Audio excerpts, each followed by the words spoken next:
Ang immortal na taga-Namibia na si Philippos Ngitumba, may nakasagutang boksingero na Pinoy na naghamon sa kanya.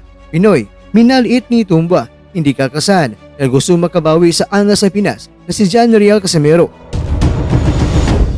Japanese reporter may pasabog, Casimero ay posible daw talaga na makalaban ng na-monster na si Naoya Inoue.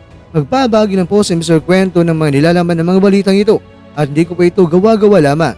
Kaya tara, kwentuhan na!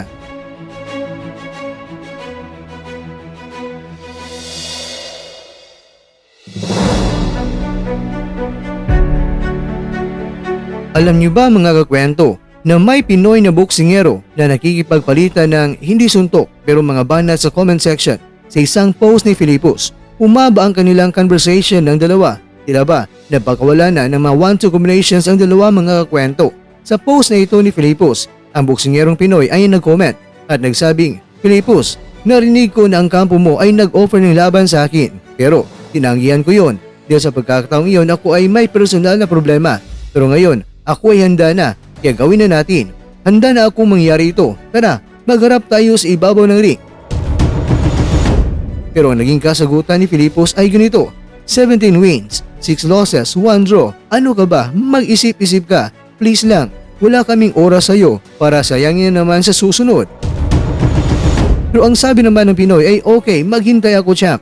Pero sinupalpal naman ito ni Philippos at sinabing mas maganda na magkaroon ka muna ng magandang ranking. Dahil si Philippos ay meron daw siyang 4 stars at nasa rank 16 at nasa rank 13 din sa World Boxing Organization.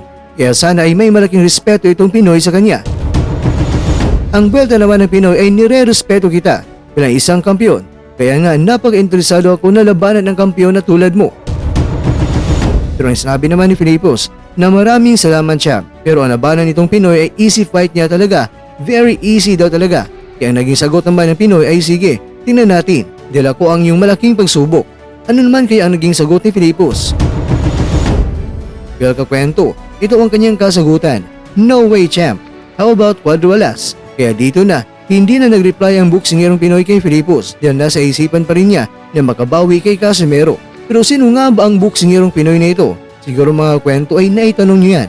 Pero kakwento, siya po si Ronnie Lindol Baldonado na nagpabagsak kay Carl James Martin sa round 2 ng kanyang laban noon. Pero tinapos naman siya ni Martin sa round 11. At itong si Martin naman mga kwento ay hinamon ito ni Philippos. Pero naniniwala si Philippos na hindi papayagan na promoter at manager si Martin na lalabanan siya dahil tutoy para rito.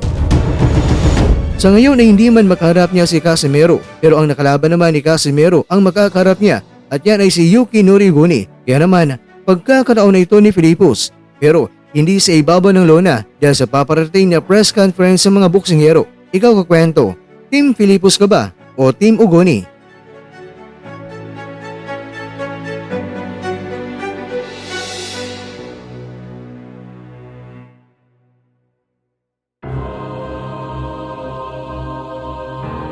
Mga kakwento, ito po ang mga balitang ibinahagi ng Japanese reporter sa kanilang bansa. Hindi po si Mr. Kwento ang nagsabi nito ang Japanese media po. Sinabi nila dito na si Casimero ay posible talaga na makalaban ni Naoya. Pero kung manalo ba si Casimero kay Naoya, ayan ang tanong kung si Casimero ay kaya ba niya. Kakwento, Japanese media po ang nagsabi nito. Baka sasabihin nyo naman na gawa-gawa ko lang ito. Sa gusto magreklamo ay sa Yahoo News na lang po kayo.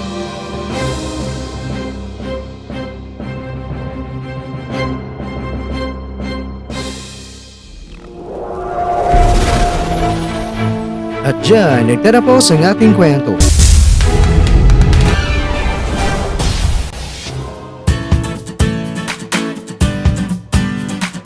Maraming salamat mga kakwento sa inyong panonood. Pero baka naman mga kwento ay nagustuhan niyo po ang kwento natin ngayon. Baka pwede niyo po akong mabigyan dyan ng like, subscribe at pa-click na rin sa bell button.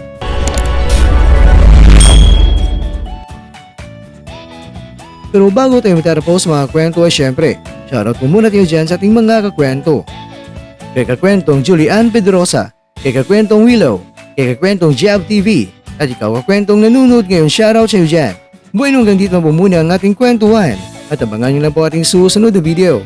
At dito lang po yan sa isang channel na kung saan maaaring ito'y mga kwentong di pa na kwento. sa inyo.